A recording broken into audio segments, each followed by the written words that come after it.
সালাম আসসালামু আলাইকুম রহমতুল্লাহ। রহমতুল্লাহি ওয়া বারাকাতুহু। ওয়ালাইকুম আসসালাম রহমতুল্লাহি বারাকাত।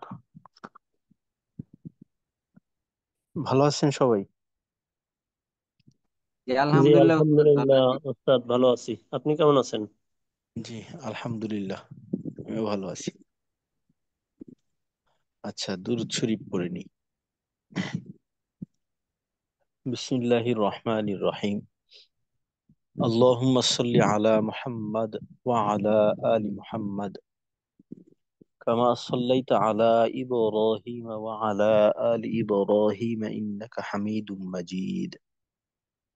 اللهم بارك على محمد وعلى آل محمد كما باركت على إبراهيم وعلى آل إبراهيم إنك حميد مجيد. ربي زدني علما، ربي زدني علما، ربي زدني علما.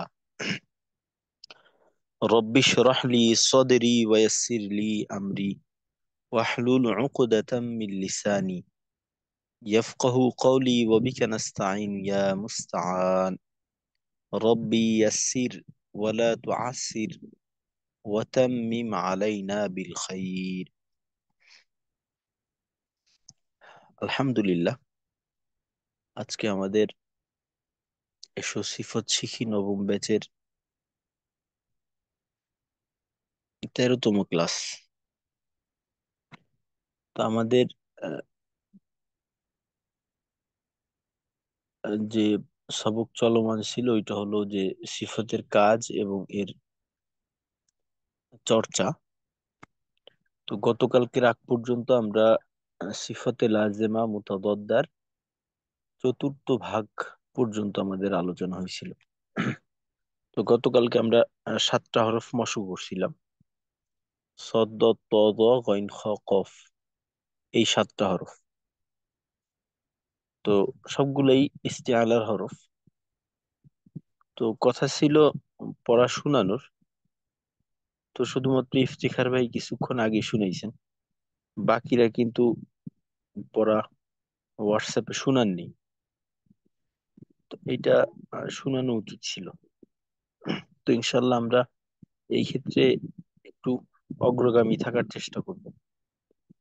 তো পড়া শুনাইলে যেটা হয় যে আপনার কোনো সমস্যা নজরে আসলে ওইটা জানা যায়। অনেক সময় দেখা যায় যদিও সিফত জানা থাকলে আমরা নিজের রেকর্ডিং নিজে শুনলেও ভুলগুলা নিজের কানে বাজে, বোঝা যায় সমস্যাটা কোথায় হচ্ছে। আবার কোনো কোনো ক্ষেত্রে দেখা যায় যে বোঝা যায় না, তো ওই ক্ষেত্রে অন্যকে শুনাইলে এটা ভালো হয়। তো ইনশাল্লাহ আমরা এই ক্ষেত্রে একটু অগ্রগামী থাকার চেষ্টা করব। আস্তাগফিরুল্লাহ। আচ্ছা, যেহেতু আমাদের 4 ভাগের কাজ সম্পর্কে জানা হয়েছে, প্রথম ভাগের আমাদের কাজ ছিল বাতাস সংক্রান্ত। হামসের ক্ষেত্রে বাতাস চালু থাকবে, জাহারের ক্ষেত্রে বাতাস বন্ধ থাকবে। তো হামসের ক্ষেত্রে আরেকটা বিষয় যেটা যে মাখরাজের ব্যবহারটা আমরা একটু দুর্বলতার সাথে করব। তো এই ক্ষেত্রে দুর্বলতা বলতে গেলে আহ, যে মাখরাজ থেকে হরফটা উচ্চারণ করার সময় মাখরাজে একটু ফাঁকা রাখতে হবে যাতে করে বাতাস বের হওয়ার সুযোগ থাকে। আর জাহারের ক্ষেত্রে বাতাসটা বন্ধ থাকবে। একটু ওই ক্ষেত্রে সতর্ক থাকা একটু হামসের তুলনায় শক্ত হবে আর কি। দ্বিতীয় ভাগের কাজ ছিল আমাদের আওয়াজ নিয়ে। তো দ্বিতীয় ভাগে সিদ্ধার ক্ষেত্রে আওয়াজটা বন্ধ থাকবে, রিখওয়ার ক্ষেত্রে আওয়াজ চালু থাকবে, আর তাওয়াসসুত থাকবে দুইটার মাঝামাঝি। আর এর ভিতর সিদ্ধার আওয়াজটা শক্ত হবে, তাওয়াসসুতেরটা মধ্যম হবে, রিখওয়ারটা নরম হবে। তৃতীয় জোড়ার বিষয়বস্তু ছিল আওয়াজকে মোটা পাতলা করা। তো এখানে ইস্তিআলার ক্ষেত্রে জিহ্বার গোড়াকে উপরের দিকে উঠানোর মাধ্যমে আমাদের আওয়াজকে মোটা করতে হবে। আর ইস্তিফাল হলো এর বিপরীত, জিহ্বার গোড়া উপরে উঠবে না, আওয়াজ পাতলা হবে। আর চতুর্থ ভাগটা ছিল আমাদের জিহ্বার মধ্যখান তালুর সঙ্গে লাগানো না লাগানো এই ব্যাপারে। তো চতুর্থ ভাগে ইতবাকের ক্ষেত্রে জিহ্বার মধ্যখান লাগাইতে হবে, ইনফিতাহ এর ক্ষেত্রে জিহ্বার মধ্যখান পৃথক রাখতে হবে। এই ছিল আমাদের গতকালকে আগ পর্যন্ত সিফতের কাজ জানার বিষয়। তো আজকে ইনশাল্লাহ আমরা সামনের দিকে যাব। তো সামনে আমাদের সিফতে লাজেমা মুতাদাদ্দার একটা ভাগ বাকি আছে, এরপর আমাদের আসবে সিফতে লাজেমা গায়রে মুতাদাদ্দা। তো আমরা প্রথমে একটু কাজটা জানি, কারণ পঞ্চম যে ভাগটা আছে, প্রথমে সিফতে লাজেমা মুতাদাদ্দার প্রথম চারটা ভাগ, এই চারটা ভাগের ক্ষেত্রে সিফতের কাজগুলো একটু খেয়ালের সাথে আদায় করতে হয়, অন্যথায় এখানে ভুল হওয়ার সম্ভাবনা বেশি থাকে। বাকি পঞ্চম যে ভাগটা আছে, এইখানে দুইটা সিফত, দুটোটা সিফতের কাজটা আসলে অত বেশি সতর্কতার সাথে বা করার ক্ষেত্রে প্রতিবন্ধকতার সম্মুখীন হইতে হয় না। এটা মোটামুটি ভাবে অনায়াসেই মাখরাজ থেকে হরফ উচ্চারণের সময় হয়ে যায়, নিজের থেকেই হয়ে যায়। তো পঞ্চম ভাগের সিফত ছিল দুইটা, ইজলাক এবং ইসমাত। তো ইজলাক শব্দের শাব্দিক অর্থ হলো স্থির না থাকা বা পিছলে যাওয়া, এই ধরনের। তো এই ক্ষেত্রে আমাদের করণীয় হলো ইজলাকের হরফগুলো আদায় করার সময় জিহ্বার গোড়া এবং ঠোঁটের কিনারা দ্বারা সহজে তাড়াতাড়ি আদায় করা আর কি। তো এখানে লক্ষণীয় বিষয় হলো আসলে আহ, এই ইজলাকের যে হরফগুলি আছে, ইজলাকের হরফগুলির মাখরাজ হলো একটা প্রান্তে, একটা শেষ সীমায়। যেমন ধরেন আহ, ফায়ের মাখরাজ হলো ঠোঁট, এই যে এটা হলো শেষ, বাহির মুখের শেষ সীমা। র র হলো জিহ্বার আগার কিনারায়, এইটাও জিহ্বার শেষ সীমা। মিম ঠোঁটে, তো ফায়ের ক্ষেত্রে যেমনটা মিমের ক্ষেত্রে এমনটাই। নুন এটাও হলো জিহ্বার আগা, শেষ সীমা। লাম এটাও জিহ্বার আগা, এটাও শেষ সীমা। বা এটা হলো ঠোঁট। তো ফা, মিম এবং বা এটা হলো ঠোঁট, মুখের শেষ সীমা। আর র, নুন এবং লাম এইটা হলো জিহ্বার আগা, জিহ্বার শেষ সীমা। তো এখানে ইজলাকের ক্ষেত্রে যে বিষয়টা হয় ওইটা হলো ইজলাকের হরফগুলা তার মাখরাজে স্থির থাকে না। উচ্চারণের সময় তার মাখরাজ একেবারে ধীর স্থিরতার সাথে উচ্চারণ হওয়া, বিষয়টা এটা না, এটা মাখরাজ থেকে দ্রুত পৃথক হয়ে যাইতে হয়, এইটাই এখানে বোঝানো হয়েছে। তো এইটা মাখরাজ থেকে হরফটা উচ্চারণ করলে এই বিষয়টা অটোমেটিকলি হয়ে যায়। তো এখানে আমাদের আলাদাভাবে কোনো কিছু করণীয় নেই। আর ইসমাত হলো এর বিপরীত।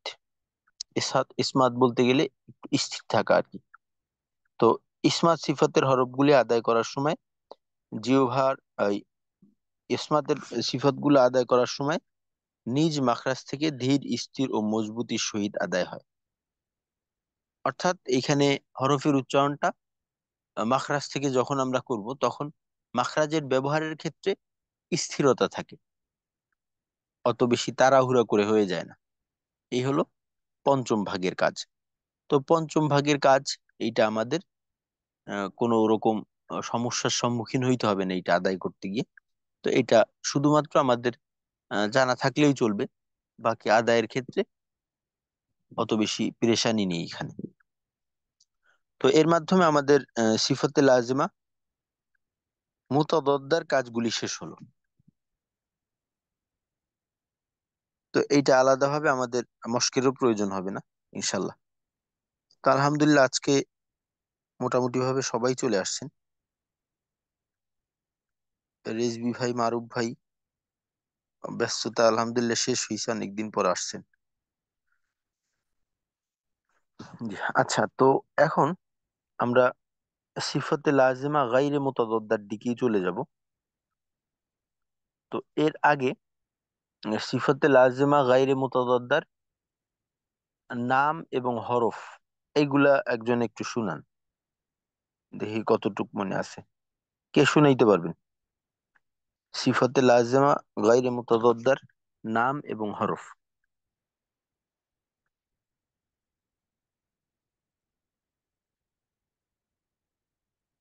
আচ্ছা, প্রথমে জি, জিয়াউল হক ভাই। প্রথমে সফির। সফিরের হরফ তিনটি: সদ, আচ্ছা, সিন, জা। আগে আচ্ছা জিয়াউল হক ভাই, আগে আপনি সিফাতে লাজিমা গাইরে মুতাদাদ্দা সম্পর্কে বলে নেন, যে সিফাতে লাজিমা গাইরে মুতাদাদ্দা কি, কয়টি, নাম কি এবং হরফ কি। জি উস্তাদ। সিফাতে লাজিমা গয়রি মুতাদাদ্দা ওই সিফাত যার বিপরীতে কোনো সিফাত নেই। সিফাতে লাজিমা গয়রি মুতাদাদ্দা সাতটি: সফির, কলকলা, লিন, ইনহিরফ, তাকরর, তাফাস্সি, ইস্তিতলা। সফিরের হরফ তিনটি: সদ, সিন, জা। কলকলার হরফ পাঁচটি: কফ, ত, বা, জিম, দাল। লিনের হরফ ওয়াও এবং ইয়া। তবে লিনের হরফ হতে হলে ওয়াও এর আগে জবর থাকতে হবে, ইয়ের আগেও জবর থাকতে হবে। বলতে পারি জবরের বামে জজমালা ওয়াও, জবরের বামে জজমালা ইয়া লিনের হরফ। ইনহিরফের হরফ দুইটি: র এবং লাম। তাকরারের হরফ একটি, র। তাফাস্সির হরফ একটি, শিন। ইস্তিত অলার হরফ একটি, দদ। আচ্ছা, ঠিক আছে। জি, মাশাল্লাহ, জাযাকাল্লাহু খাইর। আচ্ছা, একটা বিষয়, সিফাতে লাজিমা আমরা সামনে জানবো ইনশাল্লাহ, এটা নিয়ে আলোচনা হবে। তো সিফত যে আছে, সিফত কিন্তু শক্তির দিক থেকে তিন ভাগে ভাগ করা হয় সিফতকে: শক্তিশালী সিফত, দুর্বল সিফত, আর আরেকটা হইলো মাঝামাঝি পর্যায়ের সিফত। তো আমাদের যে 11টা সিফত সম্পর্কে আলোচনা হয়েছে, তো ওই 11টা সিফতের মাঝে 4টা সিফত হলো শক্তিশালী, আর মধ্যম সিফত হইলো 3টা, আর বাকি 4টা সিফত হইলো দুর্বল। 4টা শক্তিশালী, 4টা দুর্বল, এবং 3টা হলো মধ্যম। তো প্রথম ভাগের হামস এবং জাহারের ভিতর জাহার হইল শক্তিশালী, হামস হলো দুর্বল। দ্বিতীয় ভাগের ক্ষেত্রে সিদ্ধা শক্তিশালী। শক্তি বলতে গেলে যে এই সিফতগুলা আদায়ের মাধ্যমে আওয়াজের মাঝে একটা শক্তি সঞ্চার হয়, আওয়াজটা একটু শক্ত হয় বা শক্তিশালী হয়, এই বিষয়টা বোঝানো হয়েছে। দ্বিতীয় ভাগে সিদ্ধা হইল শক্তিশালী, তাওয়াসুত মধ্যম, রিখওয়া হলো দুর্বল। তৃতীয় ভাগের ক্ষেত্রে ইস্তিআলা শক্তিশালী, ইস্তিফাল দুর্বল। চতুর্থ ভাগে ইতবাক শক্তিশালী, আর ইনফিতা হলো দুর্বল। আর পঞ্চম ভাগের যে দুইটা সিফত ইদলাক এবং ইসমাত, এই উভয় সিফতই হলো মধ্যম মানের। তো এটা আসলে হরফের উচ্চারণকে দুর্বলও করে না, শক্তিশালীও করে না, এটা যেমন আছে তেমনই থাকতে দেয়। তো শক্তিশালী সিফত পাইলাম 4টা: জাহার, সিদ্দা, ইস্তিআলা, ইতবাক। এই 4টা হলো শক্তিশালী সিফত: জাহার, সিদ্দা, ইস্তিআলা, ইতবাক। দুর্বল সিফত 4টা হলো হামস, রিখওয়া, ইস্তিফাল, ইনফিতাহ। হামস, রিখওয়া, ইস্তিফাল, ইনফিতাহ, এই 4টা হলো দুর্বল। আর বাকি তাওয়াসুত, ইদলাক, ইসমাত, এই 3টা হলো মধ্যম সিফত। তো এটা আমাদের উম, জানা থাকার দরকার, বা জানা থাকা ভালো এই জন্য যে একটা হরফে আমরা জানি যে 5টা থেকে 7টা পর্যন্ত সিফত থাকে। তো ওই হরফের মাঝে শক্তিশালী সিফত বেশি নাকি দুর্বল সিফত বেশি, এর হিসেবে হরফের সিফতগত মান নির্ণয় করা হয়। যে হরফের মাঝে শক্তিশালী সিফতের সংখ্যা বেশি থাকে, যদি কোনো হরফে শক্তিশালী সিফত দুর্বল সিফত না থাকে, তো এটাকে অধিক শক্তিশালী হরফ বলা হয় সিফতগত দিক থেকে। যদি দেখা যায় যে দুর্বল সিফতও পাওয়া যায়, শক্তিশালী সিফতও পাওয়া যায়, তবে শক্তিশালী সিফতের সংখ্যাটা বেশি, তো ওই হরফকে বলা হয় শক্তিশালী হরফ সিফতগত দিক থেকে। তৃতীয় পর্যায়ে যে সমস্ত হরফের মাঝে শক্তিশালী দুর্বল উভয় সিফত বরাবর থাকে, ওইটা হলো মধ্যম মানের হরফ। যে হরফের মাঝে শক্তিশালী সিফত থাকে তবে দুর্বল সিফতের সংখ্যা বেশি, ওইটা হলো দুর্বল হরফ। আর যে হরফের মাঝে কোনো প্রকার শক্তিশালী সিফতই পাওয়া যায় না, হয়তো মধ্যম মানের সিফত প্রত্যেকটা হরফে থাকে, যেহেতু ইদলাক ইসমাত উভয় সিফাতই মধ্যম মানের, আর প্রত্যেকটা হরফে এই দুইটার থেকে কোনো না কোনো একটা অবশ্যই থাকবে। তো মধ্যম সিফাত এইটা হিসেবে আসবে না। তো যদি কোনো হরফে দেখা যায় যে একটাও শক্তিশালী সিফাত নেই, তো ওইটাকে বলা হয় অধিক দুর্বল হরফ সিফাতের মান অনুযায়ী। তো এখন আমরা সিফাতে লাজেমা গাইরে মুতাদাদ্দা দেখব। তো সিফাতে লাজেমা গাইরে মুতাদাদ্দা যার বিপরীতে কোনো সিফাত নেই। তো সাতটার প্রথমটা হলো সফির। তো আমরা জানি যে সফির হরফ তিনটা, সদ সিন জা। তো সফির এই ক্ষেত্রে আমাদের করণীয় কি? সফির শব্দের অর্থ হইল শীষ দেওয়া বা ছিটি সিটি বাজানো, হুইসেল বাজানো ইত্যাদি। তো সফির সিফাতের হরফগুলি আদায় করার সময় চড়ুই পাখি বা বাঁশির আওয়াজের ন্যায় আহ, বাজে, অর্থাৎ আওয়াজের সাথে একটা অতিরিক্ত আওয়াজ যুক্ত থাকে। তো এখানে চড়ুই পাখি, মৌমাছি, তারপর ধরেন টিড্ডি, তিন হরফে তিন ধরনের আওয়াজ হয়। তিন হরফের ক্ষেত্রে তিন ধরনের আওয়াজ আর কি ধরা হয়।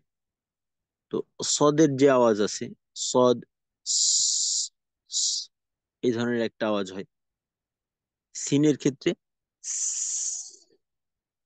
স, এমন একটা আওয়াজ হয়। জায়ের ক্ষেত্রে হয় জ, এই যে এমন একটা আওয়াজ হয়। তো এটাকে বলা হয় মৌমাছির আওয়াজের মতো একটা আওয়াজ। বা সদের ক্ষেত্রে চড়ুই পাখির আওয়াজের মতো আওয়াজ, সিনে টিড্ডির আওয়াজের মতো। টিড্ডি বলতে গেলে এই যে পঙ্গপাল যেগুলো আছে, ওইটা তো আমাদের অঞ্চলে পাওয়া যায় না বা আমাদের দেশে নেই, তো যে কারণে আমরা ওর আওয়াজ সম্পর্কে অবগত না। তো এটা বোঝার জন্য এমন বলে। বাকি আওয়াজের বাস্তব রূপটা হলো সদের ক্ষেত্রে স, সিনের ক্ষেত্রে স, জায়ের ক্ষেত্রে জ, এমন একটা আওয়াজ থাকে। তো এখন এই যে সফিরের আওয়াজটা, এই আওয়াজটা মূলত যখন জজম বা তারজিদ থাকে ওই সময়টায় এর পূর্ণ প্রকাশ হয়। আর যখন হরফে হরকত থাকে ওই সময়টায় এর পূর্ণ প্রকাশ হয় না। ওই সময় এর অর্থই না যে ওই সময়টায় এই আওয়াজটা পাওয়াই যায় না, যায়, তবে এটা অল্প সময়ে পাওয়া যায় আর কি। যেমন সদের উচ্চারণে স, সি, সু। তো দেখেন সদের আওয়াজের শুরুতে স, স, সি, সু, এই একটা অতিরিক্ত আওয়াজ ছাড়া আপনি কিন্তু সদ কোনোভাবে চাইলেও উচ্চারণ করতে পারবেন না। স, স, স, শুরুতে এই আওয়াজটা থাকবেই। ভিন্ন একটা হরফ যদি আপনি দেখেন, যেমন ধরেন যে ত, ত আপনি উচ্চারণ করেন, তর উচ্চারণ আগে কোনো এইভাবে আওয়াজ করা যায় না, একবারে করতে হয় তো। লাম দেখেন লা, না, দ, দা, দা, এই যে একবারে হয়ে যাওয়া আওয়াজটা, এর শুরুতে কোনো আওয়াজের শিরোনাম থাকে না, উচ্চারণটা একবারে হয়ে যায়। কিন্তু সফিরের ক্ষেত্রে এইটা থাকে। আর যখন জজম তাজিদ থাকবে তখন তো এর পূর্ণ রূপটাই প্রকাশ পাবে এই অতিরিক্ত আওয়াজের মাধ্যমে। যেমন অস, আজ, আস। যদিও বাকি রিখওয়ার হরফের ক্ষেত্রেও আওয়াজ চালু থাকে, তবে এই সফির সিফতের যে তিনটা হরফ আছে এই তিনটা হরফের ক্ষেত্রে আওয়াজ চালু থাকার বিষয়টাও বেশি ক্লিয়ার থাকে। তো এই হলো আমাদের সফির। তো সফিরের যে বিষয়টা আছে এইটা আদায়ের ক্ষেত্রেও আমরা যদি অন্যান্য সিফত অনুযায়ী এই হরফগুলোকে আদায় করি, তো ওই ক্ষেত্রে আমাদের হরফের উচ্চারণে কোনো প্রকার সমস্যা হবে না। অন্য অন্য সিফাত আদায় করলে সফির সিফাতটা এটা নিজ থেকেই আদায় হয়ে যাবে। এইখানেও আমাদের নিজের থেকে বাড়তি কিছু করার প্রয়োজন নেই। তবে জায়ের ক্ষেত্রে আমরা যেহেতু জানি যে জাহার সিফত আছে জায়ে, তো জাহার সিফত আদায় করার ক্ষেত্রে আমাদের করণীয় হইল যে বাতাসকে বন্ধ রাখা। তো আমরা অনেক সময় বাতাস বন্ধ রাখাকে প্রাধান্য দিতে গিয়ে আমরা জায়ের যে সফির সিফতের বিষয়টা আছে, অতিরিক্ত একটা আওয়াজ রাখা, এইটাকে আমরা কমাইয়ে দিই। এই ক্ষেত্রে আমাদের দুর্বলতা দেখা যায়। যেমন ধরেন আজ, আজ, আজদা, আজদি। তো অনেকে আজ, এই আওয়াজটাকে এতটা ক্ষীণ করে বাতাসকে নিয়ন্ত্রণ করার জন্য যে সফিরের সিফতের যে করণীয় বিষয়টা ছিল ওইটা বাদ পড়ে যায়। তো আমাদের কিন্তু শুধুমাত্র বাতাস বন্ধ রাখলে চলবে না, আওয়াজটাকেও করতে হবে। শুধুমাত্র জায়ের ক্ষেত্রে আমাদের এইটা ফলো করা দরকার। আর বাকি সদ এবং সিন এই দুইটা হরফে তো আমাদের আদায় হয়ে যায় যে হামস আছে, বাতাস চালু থাকে। তো বাতাস চালু থাকার কারণে আমাদের এই দুইটার ক্ষেত্রে কোনো প্রকার সমস্যার সম্মুখীন হইতে হয় না। তো এই হলো আমরা পেলাম সফির। দ্বিতীয় সিফতটা ছিল কলকলা। তো সফিরের ক্ষেত্রে আমাদের যে যতটুকু খেয়াল করা দরকার ওইটা হলো শুধুমাত্র যা যখন আদায় করব তখন যেন সফিরের ক্ষেত্রে সফির সিফতের যে একটা অতিরিক্ত আওয়াজ, ওইটার ক্ষেত্রে আমাদের যেন কোনো ঘাটতি না থাকে, ওইটাকে পূর্ণ রাখতে হবে। দ্বিতীয় হইল কলকলা। কলকলার ক্ষেত্রে যে বিষয়টা বা কলকলার বিষয়টা, এইটা সম্পর্কে আমরা পূর্বে থেকে অবগত। তবে কলকলার ক্ষেত্রে আমাদের একটু বাড়তি আলোচনা প্রয়োজন। কারণ কলকলার পরিমাণের একটা বিষয় আছে, বা কলকলার রূপটা কেমন হবে, এই দুইটা বিষয়ে আমাদের একটু অবগত থাকা দরকার। তো যেমনটা আমরা কলকলার সঙ্গে পরিচিত যে কলকলা এর অর্থ হলো আর কি স্থির না থাকা বা নড়াচড়া করা, এই ধরনের। তো কলকলার হরফ পাঁচটা, কফ ত বা জিম দাল। তো এই পাঁচটাকে একসাথে আমরা বলতে পারি কুতুবু জাদ্দিন, এভাবে, বা কুতুব জাদা, এটাও বলতে পারি।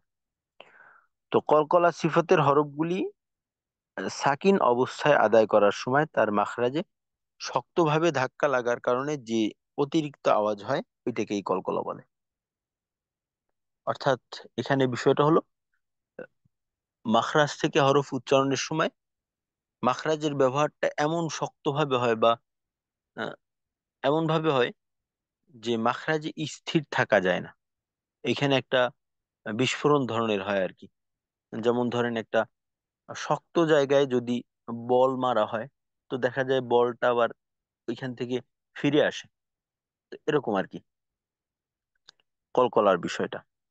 আর আরেকটা বিষয় আগেই বলছিলাম যে একটা হরফে কলকলা সিফত থাকার জন্য শর্ত হলো ওই হরফে জাহার এবং সিদ্ধা সিফত অবশ্যই থাকতে হবে। জাহার এবং সিদ্ধা সিফত যদি থাকে তাহলে শুধুমাত্র ওই হরফটাতেই কলকলা থাকতে পারে। তো এখন বিষয় হলো যে আরেকটা হরফ এমন পাওয়া যায় যে হরফটার মাঝে জাহার এবং সিদ্ধা সিফত আছে, তবে ওইটার মাঝে কলকলা সিফত নেই। আচ্ছা, আপনারা কি কেউ কি বলতে পারবেন যে এমন একটা হরফ যেটার মাঝে জাহার সিদ্ধা সিফত থাকা সত্ত্বেও এটাকে কলকলা হরফের ভিতরে আনা হয় নাই? এই হরফটা কি, কে বলতে পারবেন?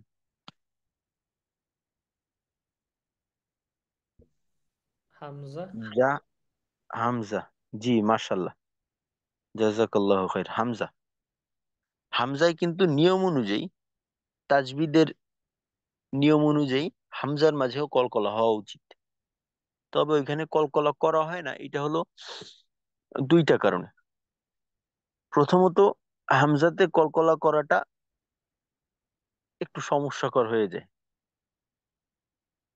যেমন ধরেন আমরা এই সূরা ফিলের ভিতরে আছে মাকুল, তো এখানে কলকলা করতে গেলে ফাজআলাহুম কাআসফিম মাকুল, কেমন একটা পড়ার গতিরোধ হয়ে যায়, একটা বিষয়। আর দ্বিতীয় বিষয় হলো এই আওয়াজটা শুনতেও কেমন একটু মনে হইলো যে ঢেকুর উঠলো বা এই ধরনের কিছু একটা, বা বমির বমি বমি ভাব আসলে যেমন উক টানে মানুষ, ওই ধরনের একটা আওয়াজ, আওয়াজটা শুনতেও খারাপ।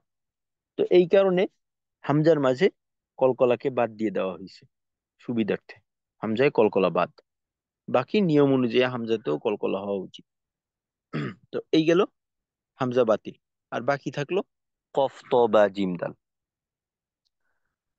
তো এখন পরবর্তী বিষয়টা হইলো কলকলার ধরনটা কেমন হবে।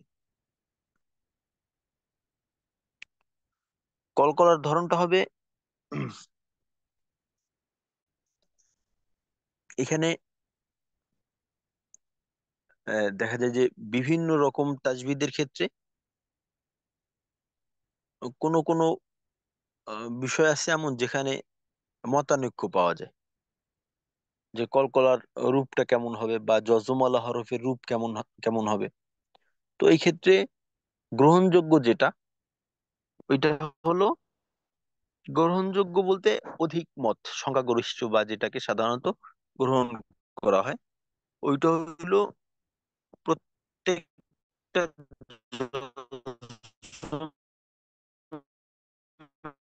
আওয়াজ বা কলকলার আওয়াজ, যে জবরের উচ্চারণের সময় আমাদের ঠোঁটের অবস্থান যেমন থাকে ওই রকমই রাখা।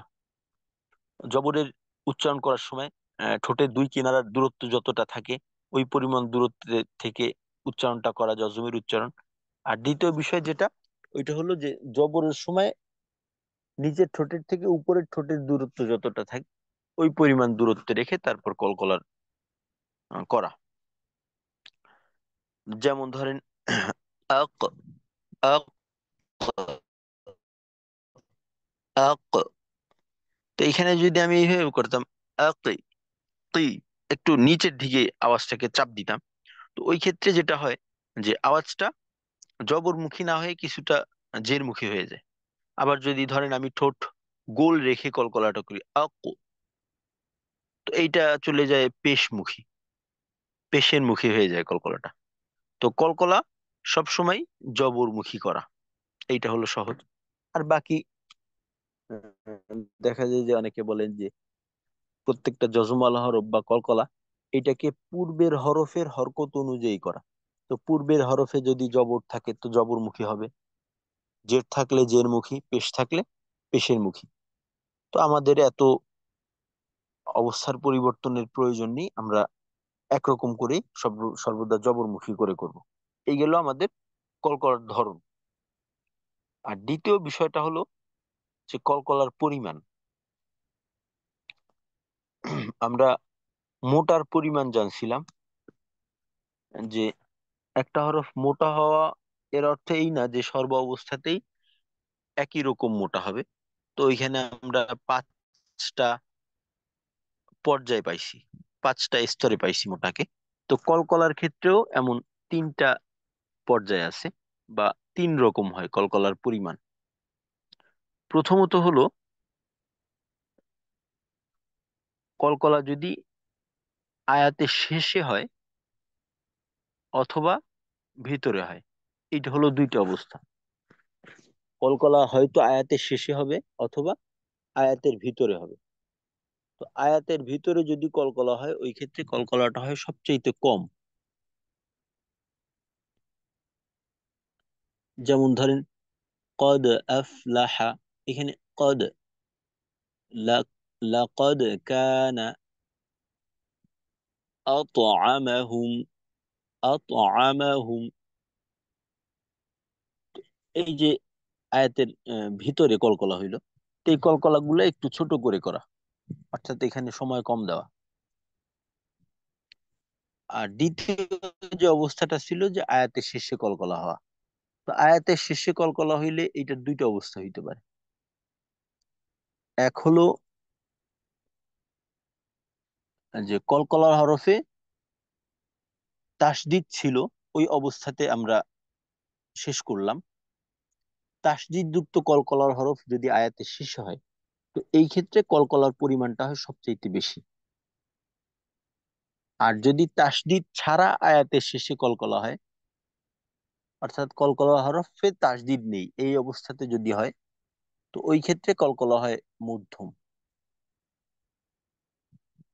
আয়াতের ভিতরে হলে কলকলা কম, আয়াতের শেষে তাসদিদ যুক্ত কলকলা হরফ থাকলে ওই ক্ষেত্রে কলকলা বেশি, আর তাসদিদ ছাড়া আয়াতের শেষে থাকলে ওই ক্ষেত্রে কলকলা মধ্যম। তো যেমন তাসদিদ যুক্ত অবস্থায় ধরেন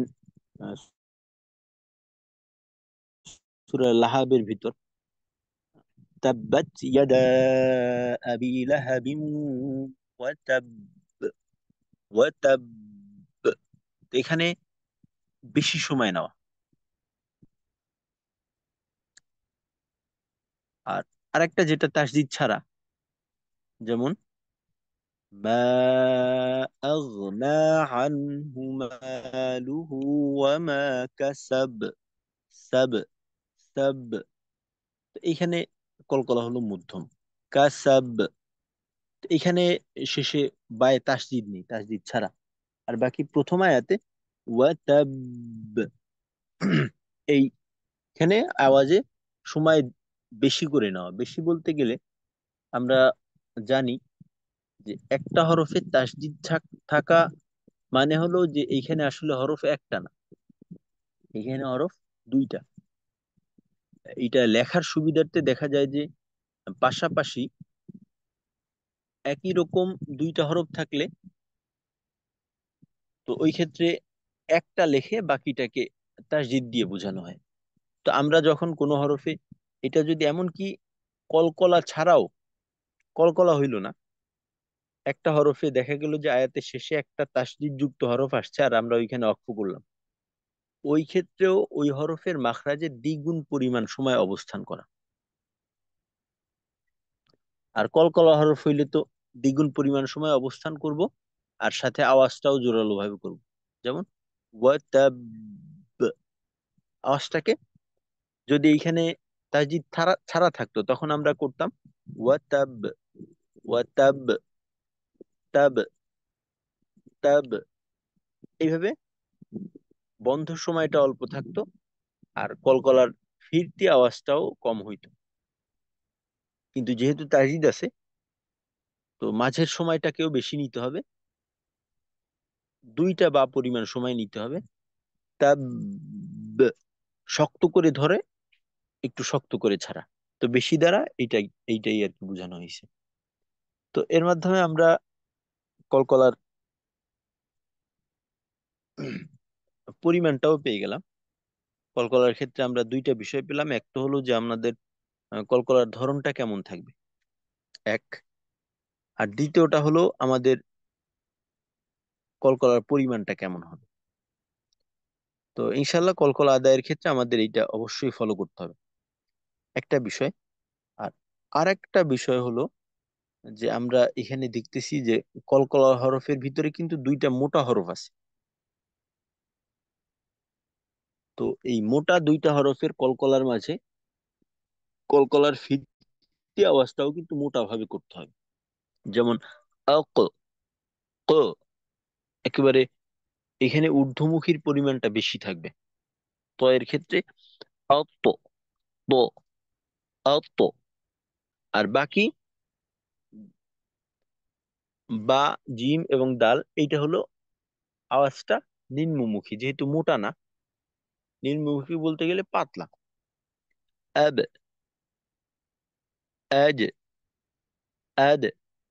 তো কলকলার পূর্ণ উদাহরণগুলো হলো কফ, আক, ইক, উক, ত দিয়ে আত, ইত, উত, বা বা দিয়ে আব, ইব, উব,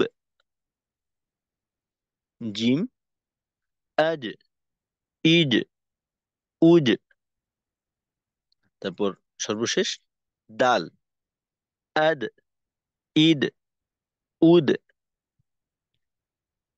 তো এই হলো আমাদের কলকলার পূর্ণ আলোচনা মোটামুটি ভাবে। তো কলকলার আদায়ের ক্ষেত্রে এটা আমাদের খেয়াল রাখতে হবে। তো কলকলার বিষয়ে যা কিছু বলা হইলো, তো যেহেতু আমরা এখানে পুরাতন সাথী ভেবে আছি, তো কলকলার বিষয়টা একজনে যদি একটু বলতেন নিজের মতো করে। কলকলা বলতে গেলে আপনি কি কি কি বুঝেন, কলকলার ব্যাপারে একটু কে শুনাইতে পারবেন? উস্তাদ, আমি একটু বলি। জি, জি ইফতেখার ভাই। জি উস্তাদ, কলকলা হচ্ছে যে হরফের মাখরাজ থেকে উচ্চারণের সময় আহ, এই হরফগুলো উচ্চারণের সময় ধাক্কা লাগার কারণে আওয়াজ শক্ত হয়। এটা হচ্ছে কলকলা। আর কলকলা এমনিতে অর্থ হচ্ছে এ, নাড়াচাড়া করা অথবা স্থান এখানে পরিবর্তন করা।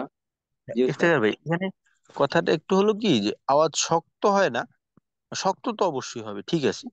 বাকি শক্ত হওয়ার কারণে বা শক্তভাবে হওয়ার কারণে ধাক্কাটা লাগে, ধাক্কা লাগার কারণে শক্ত হয় না, বরং শক্ত হওয়ার কারণে ধাক্কা লাগে। জি জি জি উস্তাদ, হ্যাঁ শক্ত। হ্যাঁ, শক্ত হওয়ার কারণে ধাক্কা লাগে এবং এই কারণে একটা অতিরিক্ত আওয়াজ হয়। এটা একটা হচ্ছে ফিরতি আওয়াজ থাকে আর কি। ফিরতি আওয়াজ বা থাকে, যেটা সেই জন্য। বলতে পারি আপনার, আমরা একটা ওই প্রতিধ্বনি হওয়া এই ধরনের একটা শব্দ আছে না, যে হম হম। প্রতিধ্বনিত হয়, এরকম হয় আর কি। যে কারণকে গাড়ি ব্রেক করার সময় যেরকম একটা ফিরে আসে, এই টাইপের একটা। হ্যাঁ, বা ওই দেখেন ই করলে ওই আটকা জায়গায় কথা বললে, একটা আবদ্ধ ঘরে কথা বললে ওই মনে হয় যে দেওয়ালে পাড়ি লেগে লেগে কথাটা ফিরে আসে। বা যারা যারা পাহাড়ি এলাকায় গেছে, যে জোরে চিৎকার করলে দেখা যায় যে আওয়াজটা আবার ফিরে আসে, এই ধরনের আর কি। যে আচ্ছা, আর কলকলার হরফ হচ্ছে 5টি: অ, ত, বা জিম, দাল। আর কলকলার সব মানে আওয়াজটা যে আহ হয় যে কলকলার আওয়াজ স- আহ, মানে এ, আওয়াজের ধরনটা হচ্ছে দুই রকম হয়। একটা হচ্ছে যদি কলকলার হরফ মাঝখানে থাকে, তাহলে আওয়াজটা উম, মানে বেশি শক্ত হয় না।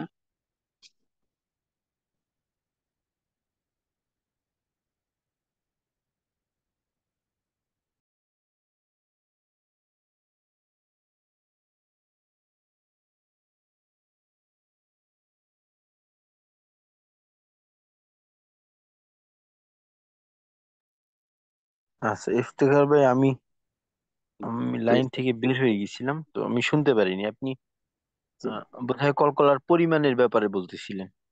হ্যাঁ জি স্যার, যেখানে বলতেছিলাম যে যদি কলকলার হরফগুলা শব্দের মাঝখানে আসে, তাহলে কলকলা হচ্ছে আহ, উম, মানে বেশি শক্ত হয় না আর কি, মধ্যম হয়। উম, শব্দের মাঝে আসলে কম হয় কলকলা। জি জি স্যার, কম হয়। আর যদি শব্দের শেষে আসে, তাহলে কলকলা বেশি হয়। আর সবচেয়ে বেশি হয় যদি শব্দের শেষে তাসদিদ থাকে, তখন মানে কলকলা সবচেয়ে বেশি হয়। আচ্ছা, এখানে মাশাল্লাহ আপনার তিনটা পরিমাণ পাইলাম। তো এখন যদি জিজ্ঞাসা করা হয় যে তাসজিদ থাকলে বেশি হবে কেন? আচ্ছা, জলসাদ এখানে হচ্ছে যে তাসদিদ থাকা মানে হচ্ছে যে ওই শব্দটা আসলে হরফটা আসলে দুইবার দুইবার আসে, সেজন্য হ্যাঁ, ওইখানে মানে পরিমাণটা বেশি হয়। জি। আচ্ছা, এখন আরেকটা বিষয় যেটা আমি বলিনি, যে আর বাকি যে দুইটা, ওই দুইটা মধ্যম বা কম হওয়ার ব্যাপারে কারণটা কি হতে পারে? আসলে এসব বিষয়টা একটা কারণ নির্ভর হয়, তাই না? ওইটা জি কম হওয়া বা একটা মধ্যম হওয়া, এই ব্যাপারে কি কাজ করে? উস্তাদ, এটা কি কলকলার সাথে অন্য সিফাত আসার কারণে হয়?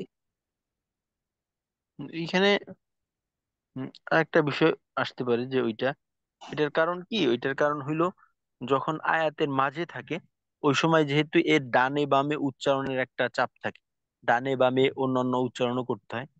তো এই জন্য যদি কলকলাকে আমরা বেশি পরিমাণ সময় দিই বা এইটাকে একটু বড় করতে চাই, তো তখন দেখা যায় যে পরবর্তী হরফের উচ্চারণ একটু বিলম্বিত হয়ে যায়। তো এই জন্য এটাকে স্বাভাবিক গতি রাখার জন্য কলকলাটাকে একটু ছোট করে করা। এই আর দ্বিতীয় যেটা মধ্যম বলা হয়েছিল ওইটার কারণ এইটা, যে যেহেতু ওইখানে আমার আওয়াজটা শেষ হবে, তো শেষ মানে এর পরবর্তীতে আমি একটা আহ, বিরতি পাচ্ছি। তো যেহেতু বিরতি আসতেছে, তো ওইখানে একটু আমি নিশ্চিত, একটু সময় পাওয়া যাচ্ছে, ওই কারণে স্বাভাবিক রূপটাকে ঠিক রাখা। মাঝে যেমন জি একটা ওস্তাদ। তাড়াহুড়া ছিল ওইভাবে না করে একটু করা। আর যদি হরফ ডবল হয়ে যায় তখন তো ওইখানে ডবল সময় দিতেই হবে আমাদের। এই হলো বিষয়। আচ্ছা, তো এটা গেল। আরেকটা হলো যে আমাদের কলকলার ধরনটা কেমন হবে। আহ, জি জি ওস্তাদ, কলকলা হচ্ছে যে জবরের মতো থাকবে আর কি অনেকটা। হুম, হ্যাঁ, জবরমুখী হবে আর কি। জবর মতো। জি ওস্তাদ। আচ্ছা, ওস্তাদ, আর আমার আর কিছু মনে আসতেছে না, এই পর্যন্তই। আচ্ছা, আচ্ছা, ঠিক আছে। আচ্ছা, আরেকটা বিষয় কলকলা সংক্রান্ত। এইখানে দেখেন কলকলাটাকে একটু বিস্তারিত দেখানো হয়েছে আর কি। কলকলার অনেকটা দিক দেখানো হয়েছে। তো এটা যদি আমরা একটু দেখি, উম, দেখেন, তো প্রথমত হলো যেটা, যে কলকলা হরফ পাঁচটি, বা কলকলা জিনিসটা কি, অর্থাৎ হরফ সমূহ উচ্চারিত হওয়ার সময় হালকা ধাক্কা খেয়ে স্পন্দনের সহিত উচ্চারিত হবে, যেটা আমরা জানি।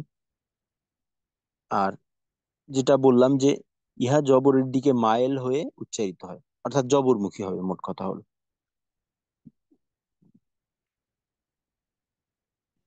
আর এখানে আরেকটা বিষয় বলা হয়েছে যে আরজি সাকিনের হালতেও কলকলা আদায় করতে হয়। তো এটা আসলে আমাদের বোঝা একটু কষ্টকর হয়ে যাবে। আরজি সাকিন বলতে বোঝানো হয়েছে অস্থায়ী সাকিন। তো আসলে যেহেতু স্থায়ী অস্থায়ী উভয় সাকিনের বিধান এক, তো এই জন্য এটা আমাদের আলাদাভাবে জানার প্রয়োজন নেই। তো এখানে পরবর্তীতে কলকলার পরিমাণটাকে দেখানো হয়েছে উদাহরণ সহকারে। যে ওয়াকফের হালতে কলকলা হরফে যদি তাসদিদ থাকে তখন একটু জোরে ধাক্কা দিয়ে কলকলা আদায় করতে হয়। তো এখানে আমরা আরেকটু জানছি যে ধাক্কাটা যেমন জোরে জোরে হবে, এখানে মাখরাজে অবস্থানের সময়টাও একটু বেশি নিতে হবে, কারণ এখানে দুইটা হরফ আছে। যেমন বিল হক ওয়া তাব, এমন। তারপর কলকলা হরফে তাসদিদ হলে ওয়াসলের হালতে কলকলা করতে হয় না। তো এটা একটা আলাদা বিষয়, যে কলকলার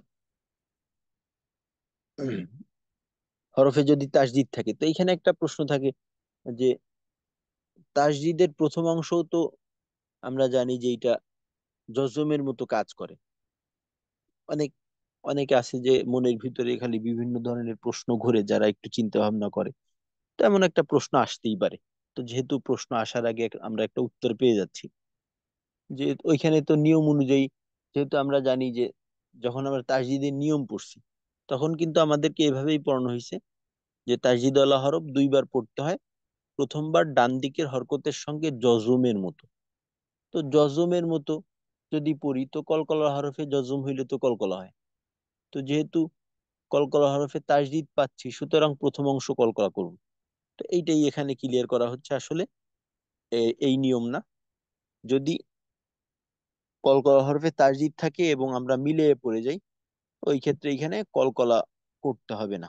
এটি পরবর্তীতে আরেকটা বিষয় দেখানো হচ্ছে যে কলকলা কোথায় বেশি হবে। তো কফ এবং তয়ের কলকলা সর্ব অবস্থাতেই মোটা হয়।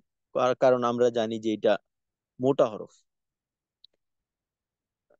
কারণ এটা হলো ইস্তেআলার হরফ। তো এখানে রূপ দেখানো হয়েছে উদাহরণ সহ। যেমন আকবালু, ইকরা, উকতু, উকতুলু ইত্যাদি। আর বা জিম দাল এর কলকলা পাতলা হয়, তবে এই বিষয়টা আমাদের জন্য একটু নতুন। যে বা জিম দাল, এটা যেহেতু পাতলা হরফ, তো এখানে পাতলা হরফের কলকলা পাতলা হওয়াটাই স্বাভাবিক। তবে কিছু কিছু অবস্থা আছে যে সমস্ত অবস্থাতে এই হরফের কলকলাটা মোটা হয়। আর এটা নির্ভর করবে পরবর্তী হরফের উপর। বা জিম দাল এর কলকলা বিভিন্ন হালতে পরিবর্তন হয়, অর্থাৎ মোটা হয়। ইহা অবশ্যই আগের হরফের সাথে সম্পর্কযুক্ত বা পরবর্তী কলকলার হরফের পরবর্তী যে হরফটা আছে এর সাথে সম্পৃক্ত। তো চিকন হয়, যেমন ধরেন আহ, মাঝামাঝি অবস্থায় যদি থাকে, বা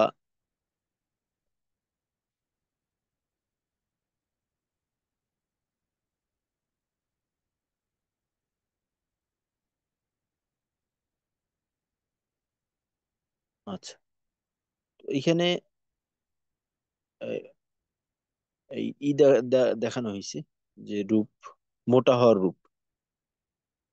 কলকলা হরফের ডানে পেশ হলে, বামে ইস্তেলার হরফ হলেও পেশ হলে কলকলা মোটা হবে।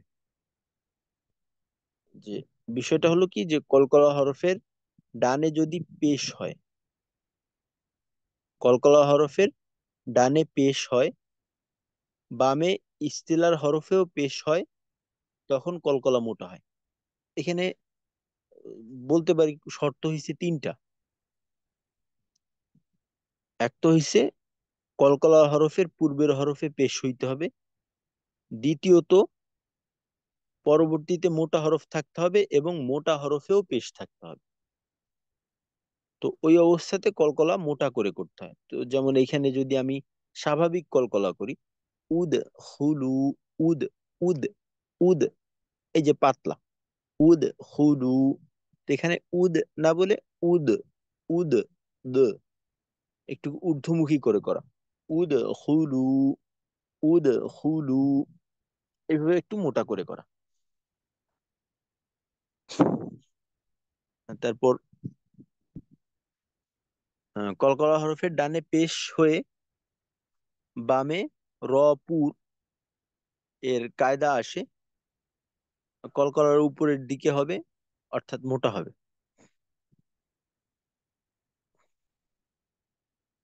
এখানে বিষয়টা হলো যে কলকলা হরফের ডানে যদি পেশ হয় এবং বামে মোটা র হয়। আমরা জানি যে র কে দুই অবস্থায় পড়া যায়, মোটা এবং পাতলা। কলকলা হরফের পূর্বের হরফে যদি পেশ হয় এবং বামে মোটা র হয়, তো ওই ক্ষেত্রেও কলকলা মোটা হবে। যেমন আহ, কুব, কুব না বলে কুব, ব, কুব র, আল কুব র, কুব র, এখানে কলকলা মোটা হবে আর কি। তবে এখানে একটা ভিন্ন রূপ দেখানো হয়েছে, যে কিন্তু ইখতিলাফ হয়, ইখতিলাফ বলতে মতানৈক্য হয়। কলকলা হরফে ডানে জের হয়ে বামে র পুর এর কায়দা হলে কলকলা মোটা হবে। কেউ কেউ বলে যে চিকন হবে, যেমন ইব, ইব রহিমা, ইব রহিমা, ইব, এটা হলো পাতলা। আর যদি মোটা করি তখন ইব, ব, ইব, ইব, ইব, একটু মোটা করে ইব রহিমা। তো এই ক্ষেত্রে বেশি গ্রহণযোগ্য হবে কলকলাকে পাতলা করা। এই ক্ষেত্রে কলকলাকে আমরা পাতলা করেই পড়ব। আমরা শুধু দুইটা অবস্থাকে মনে রাখতে পারলে হবে।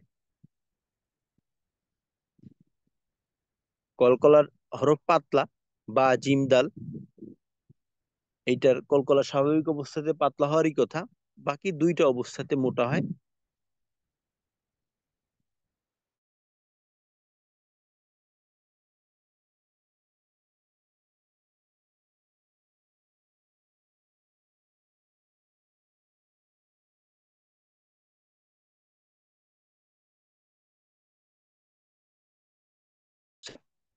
দ্বিতীয় অবস্থা হলো কলকলা হরফের পূর্বের হরফে যদি পেশ হয় এবং বামে মোটা র থাকে, তখন কলকলাকে মোটা করে পড়তে হয়। এই হলো কলকলা মোটা এবং পাতলা এই দুইটার অবস্থা আর কি। আচ্ছা, তো এই গেল আমাদের কলকলার বিষয়। তো ইনশাল্লাহ আমি এইটারও এই ছবিটাও দিয়ে দেবো ইনশাল্লাহ। আমরা এটা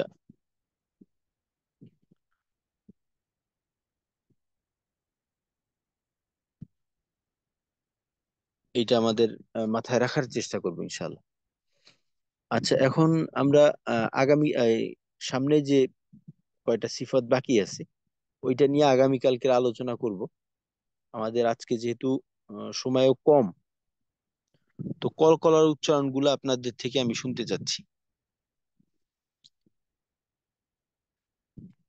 আপনারা একটু আমাকে কলকলা কফ ত বা জিম দাল এই 5টা হরফের কলকলা করে শোনান। প্রথমে কে শোনাবেন?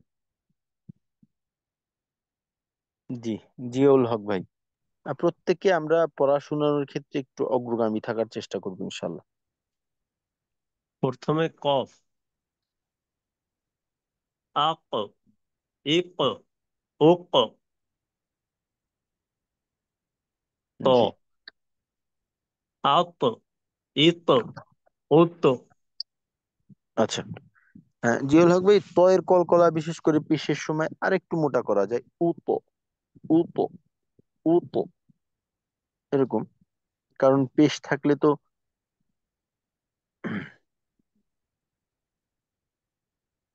পরবর্তী হরফের ওইখানে দেখা যায় যে আওয়াজটা একটু মন খুলে করা যায়, মোটা কলকলা।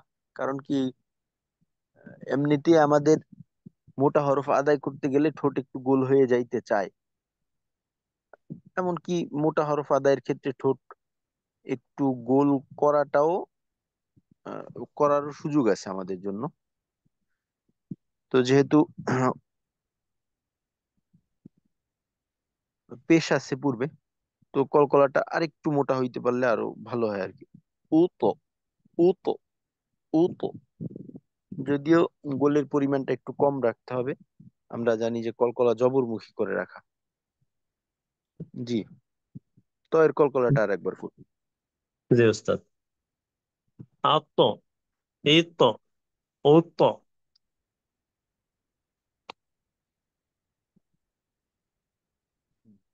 জি, তারপর তারপরে বা। বা, আব, ইব, উব। হুম, উব, না, উব, উব, পাত্তা না, আব, জি ইব, ওস্তাদ। উব। আব, ইব, উব। জিম, আজ, ইজ, উজ।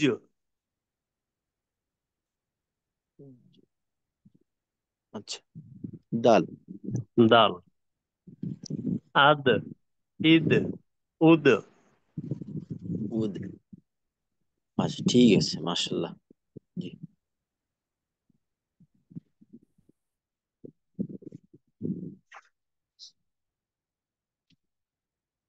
আচ্ছা, আরেকজন একটু শুনান, তারপর শেষ করি ইনশাল্লাহ।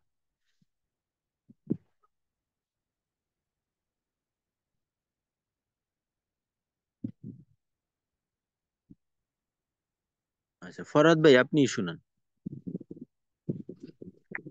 السلام عليكم أستاذ. ওয়ালাইকুম আসসালাম রহমতুল্লাহ। قاف، آق، إيق، أوق، طا، آق، إيق، أوق. আচ্ছা, এখানে এখানে একটা বিষয়, জি سيدي. যজমলা হরফের পূর্বের হরফের হরকতকে লম্বা কিন্তু করা যাবে না একটু। যেমন ধরেন আত, ইত, উত, এখানে আমি হামজার হরকতকে সময় কিন্তু বেশি দিলাম না। আর যদি আমি এমন করি আত, ইত, উত, তো হামজার হরকত কিন্তু আংশিক লম্বা হয়ে যাচ্ছে, তো লম্বা করা যাবে না। আত, جي سيدي. آق، إيق، أوق. মানে তাড়াতাড়ি করতে হবে বলছি। হ্যাঁ, হরকতের উচ্চারণটাকে তাড়াতাড়ি করতে হবে এক। আর দ্বিতীয় বিষয়টা, যেহেতু আমরা এককভাবে উচ্চারণগুলো করতেছি, তো ফিরতি আওয়াজটাকে আরেকটু জোরালো করা।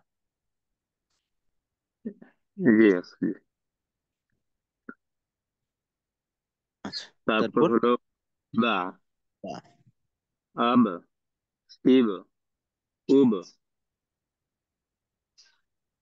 তারপর হলো জিম, আজ, ইজ, উজ। উজ বলার সময় কিন্তু একটু আরেকটু শক্ত হইতে পারে। উজ, উজ, জ, এখানে উজ, উজ। ঝির উজ, ঝির আওয়াজ না, ক্লিয়ার। উজ, উজ। উজ, উজ। জি আছে, জি। তারপর হলো দাল, জি। আদ, ইদ, উদ।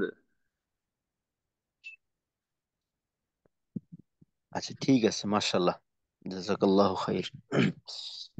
আচ্ছা, ইনশাল্লাহ আগামীকালকে আমরা এই তো ওই সিফাতুল আযম মুতাদাদ্দা শেষের ভাগের কাজ সম্পর্কে জানলাম, এবং সিফাতুল আযমা গায়রে মুতাদাদ্দার দুইটা সিফত, সফির এবং কলকলা।